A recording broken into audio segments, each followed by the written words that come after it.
विक्रमादित्य और रहस्यमयी काठ का घोड़ा। एक कथा। धर्म, त्याग और अमृतत्व की। उज्जैन नगरी का भव्य राजमहल, जहां सुबह की पहली किरणें सोने के गुंबदों पर पड़ते ही चमक उठतीं। राजा विक्रमादित्य न्यायप्रिय, दानवीर और अपार बुद्धिमान। उनकी सभा में कोई भी दुखी नहीं लौटता था। एक दिन दरबार में एक रहस्यमयी व्यक्ति आया। उसके हाथ में लकड़ी से बना एक सुंदर घोड़ा था। उसने कहा, महाराज, यह साधारण नहीं, रहस्यमयी काठ का घोड़ा है। जहां चाहो वहां उड़ जाता है। राजा ने आश्चर्य से पूछा, किंतु यह उड़ता कैसे है? वह बोला, बस एक कोड़ा मारना होता है।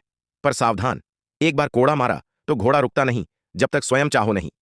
विक्रमादित्य ने मुस्कुराकर उसे 1 लाख स्वर्ण मुद्राएं दी, पर उत्सुकता उन पर भारी पड़ी।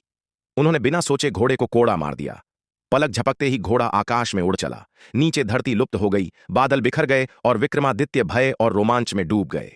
घोड़ा एक भयानक जंगल में जाकर गिरा। अंधकार, जंगली चीखें और झिलमिलाती मशालें चारों ओर।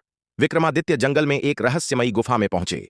वहां एक तांत्रिक किसी बंदरियां पर मंत्र पढ़ रहा था। क्षण भर में वह बंदरियां सुंदर स्त्री में बदल गई। राजा ने तलवार खींची और कहा, नारी पर अत्याचार करने वाला मृत्यु का पात्र है।